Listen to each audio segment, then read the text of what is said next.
Hello and welcome to my YouTube video.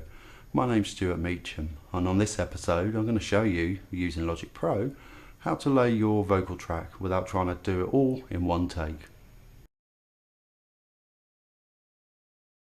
Okay, as you can see, I've already taken all the best bits from my song Knocking on Heaven's Door. As you can see, it's all on this audio track 7, and it's all the way through. Now basically what we want to do, there's two ways you can do this. You can keep these tracks in if you want, and when you're bouncing out your end result, you can leave them all muted and obviously won't show up on your final result. Or as I like to do, because I've spent a lot of time obviously making sure I've definitely got the right ones, and I'm happy that that's basically what I want, is you can now just basically delete all these. So basically now what we're going to do, I'm just going to select the playhead from there, and we're just basically going to listen to it for a few seconds. I mean, you can listen to it all the way through just to make sure you're happy that everything's there, but I would assume you've already done that. But in this case, we're just going to play it. Mama, take this badge off of me, and I can't use it anymore. Okay, that's fine. So now basically what we want to do, as you can hear, it sounds a bit raw. We're going to want to obviously put some effects on that, because all that track is at the moment is how it's recorded. So what we're going to do now is double click on this track, which brings up your mixer, and you can see in the green box it's already highlighted our track. What I normally tend to do is entirely up to you what effects you want to use.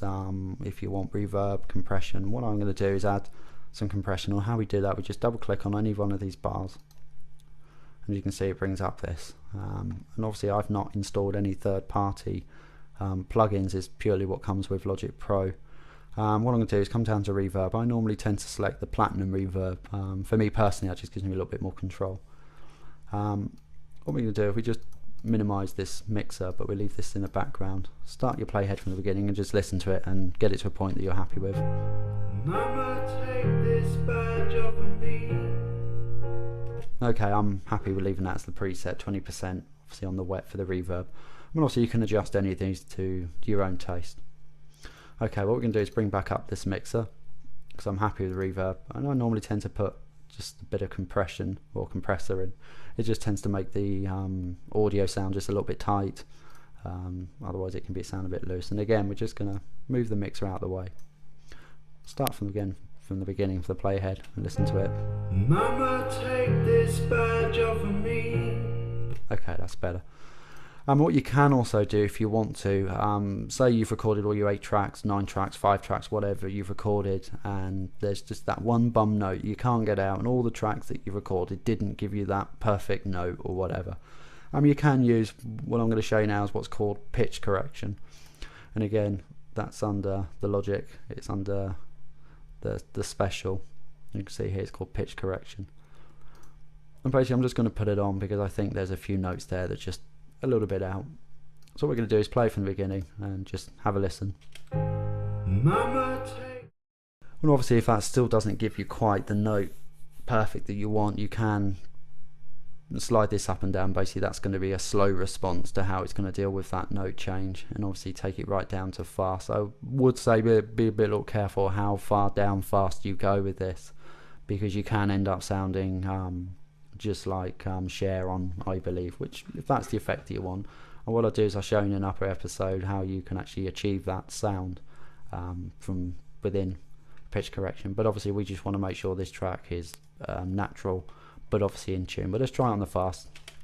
Mama, take this badge off of me.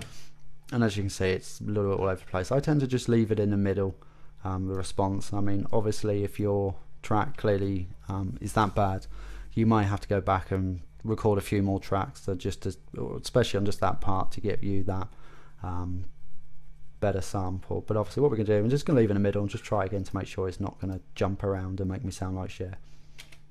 Mama, take this badge off of me,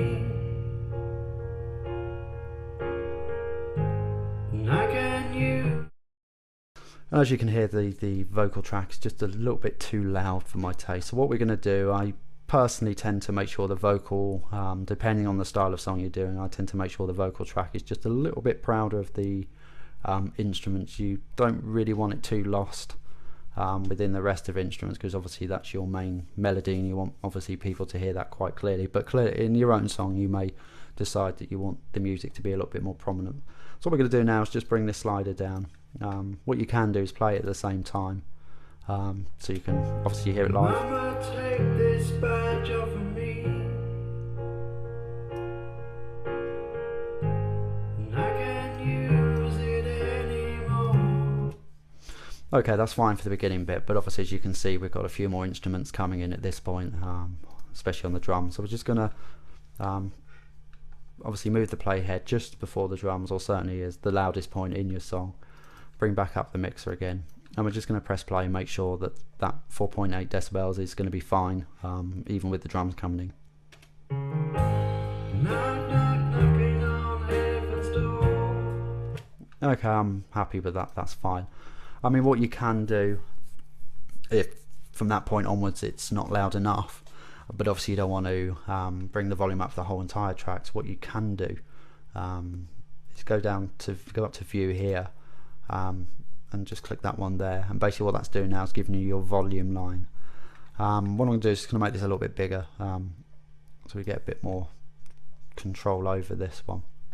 What I also tend to do down here is just stretch out the timeline a little bit, just so we can have a little bit more control and see what's happening, because if you just want to bring down a volume and just say a little small section there, obviously if it's too short you're not going to be able to get that fine control.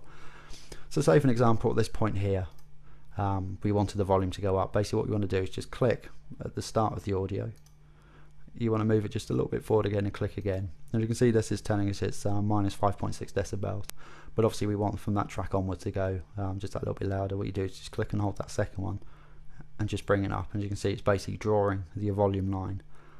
So basically anything prior to that's going to be 5.6 decibels, but anything after that point is going to be minus 0.3. But obviously I was happy the way it was, so I'm just going to leave it at 5.6. And all I did then was to remove them, is just to click back on them and then they disappear. So basically at this point we're thinking we've got the basics in, we've got our reverb, we've got our compression, and we've got a little bit of pitch correction there just to make sure I haven't sung any few bum notes. Basically what it would do is bring it back up into obviously the key that you're going to want it to be in. And for me, I'm pretty much one of those people who likes to leave it as raw as possible. I tend not to play with it too much because you can over synthesize the sound. So basically what I'm going to do now is obviously say, well, I'm happy with this whole song, I've already mixed, you know, all the rest of my tracks, so I want to bounce it out. Basically it means you're going to put it to an audio, so you can put it onto a CD or import it into your music player or whatever. I hope you found this episode useful, as Logic Pro can be a bit of a nightmare to navigate around and learn everything there is to know. Obviously if you have any questions, you can always email me on the email addresses on the screen at the moment, or if not, Apple's forum, which is www.apple.com/support, and navigate your way through to the discussions. There tends to be a lot of people on that community that can certainly point you in the right direction and offer you all the advice that they have.